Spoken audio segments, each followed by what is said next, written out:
Well, with first place in the championship lost, Danish now really wants that second place to move. He and Brian are on the short gearing, so he can do that tight line and still get a good drive. On is it Mitani to take up fourth place. Veda Pratama and Brian goes in. Up into the Moto3 World Championship with. And it still is the number 31 in front. Good green stuff. Brian Riarte has to watch out. You know, too many excursions onto the green side. That's an unusual line for him, but he's got that low gear. He can get the drive out. Ega Pratama, the 16-year-old Italian. We are all constant. And he's going to have a long lap penalty, but he's obviously trying to get away, and he's not getting away. Teaming up, aren't we? Veda Pratama just off the back. Marco Morelli 6th, Mitani 7th. Karpushins there as well. And he does so. He's alongside Veda Pratama, 51 and 54 side by side from Marco Morelli. Yeah, Morelli definitely catching him sector by sector. Well, he obviously had the crash yesterday with Veda Pratama, and that, which, you know, very unfortunate. No, down the back straight ahead of the 34 of Mitani through the super far flat out right hand. Isn't he? And as long as Pratama, Mitani and Danish, as well as Gonzalez, keep it fair. Long lap for Karpushin. I mean, that was a pure racing incident when there's that many riders in such a short. Brian not allowing early tiny as well. They'll be back on it, and that is not your usual overtaking place for David Gonzalez. Very literal space. You know, things are going to go wrong, aren't they? And fastest lap for the Marco Morelli or David Gonzalez to get away. He wants to get back on the tail there. Nicely done indeed. Well done, that man. He'll go anywhere, won't he, Davies? He's a man on form superbly. And race so far for Guillaume Planck, the Frenchman, in 10th place. And then Martinez, the Venezuelan. Superb. Just the 5 of them now. They really have split away very much, you know, hoping to pick up a Moto3 ride for next year. Superb. Marco Morelli was a second and had that yesterday as well. 146.5 was substantially slower than yesterday, but with the wet pack from Karpushin and the rest. Yeah, 1.6 the second. The gap was quicker than everybody else on track that time around, near enough. A 145.3. Goodness gracious, around. That's no surprise. Yeah, as you say, it's all concertinaed up very much, hasn't it? There's only, you know, last time around, but Karpushin, you know, very, very strong rider. Set personal best lap time last time. Man, that's incredible, isn't it? Absolutely superb. Morelli's absolutely in the groove. A couple of seconds covering the top 19 or so. Carlo Thompson up into 12th round, was half a second quicker than the leaders. So will he be able to respond with fast? This is like what we saw from one of his 2 wins back last year.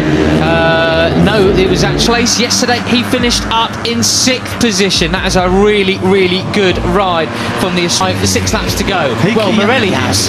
Well, that's right. I mean, as you say, it's doable, isn't it? That gap is not. Morelli, who set the fastest lap. That graphic on your screen is wrong. Okay, right. So, Australian up from 12th position. He was said, it's all right. Yeah, and I bet it is. Anything huge. Morelli, the fastest lap of the race so far.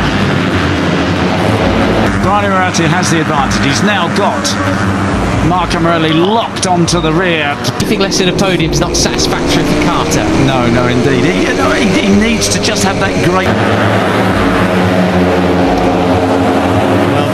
Really pulled the pin, haven't it? Yeah. Pirelli of that KTM. Martinez has gone down, unfortunately, at turn 2. That's a shame. I think the same result at the end of the season that he's, you know, he had some really superb wins and, of course, a winner. They have really pulled the pin, big style, as they cross the line.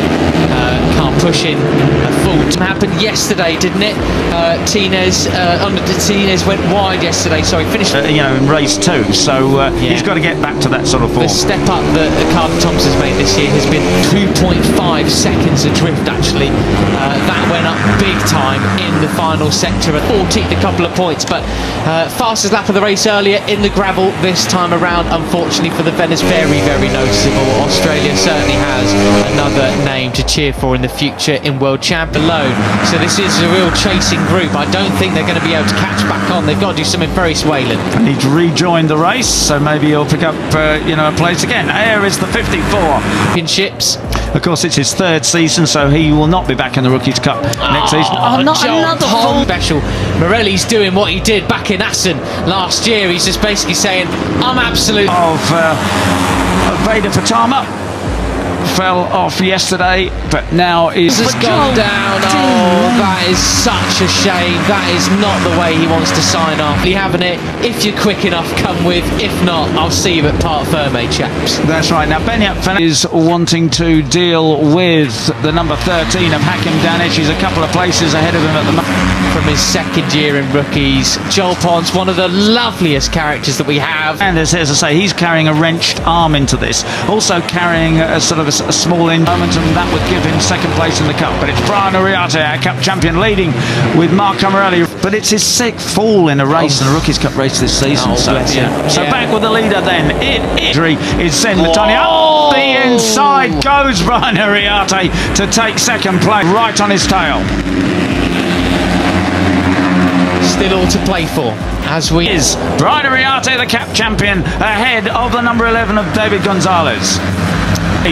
From David Gonzalez, superb stuff. Going to rename him Larry Lunge after that one, because you know, in Rookies Cup in this final race of the year, Mitani and Pratama, David Gonzalez second, Pugliese third, Pratama then that was brilliant. But it was the David Gonzalez move, really, wasn't it, on the brakes? But anyway, absolutely brilliant, as close as you like.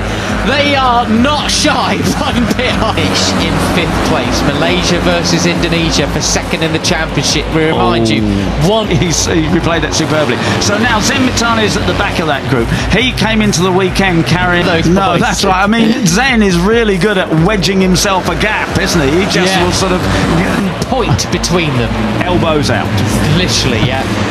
Okay, so Brian still has the advantage, a wrenched shoulder, and said that in the first race he just hung in the group, you know, put his elbows in and squeeze through. What a character! What a character!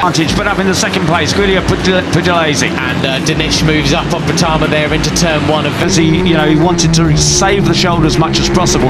Then over the last couple of laps, he said, "I absolutely love it." Gonzalez moves to the inside, up the inside, and Morelli there, the 95, looks for a very nice, tight but clean move from the Malaysian then. Really, really nice indeed. I just closed my mind to the pain, closed my mind, looked ahead and went for it. And he said, I'm going to do a little bit of space to get first as well, but gets the door slammed shut by Ariarte. Oh, my goodness gracious me. And those damp patches, it's still cool. The same thing in race 2. So that is why, as much as anything, Zen is sitting there in fifth place. Oh, just sensational. And there we go. Gonzalez was the fastest rider of the race last time around. Of course, those damp patches are hanging around, but there's mostly a dry line. But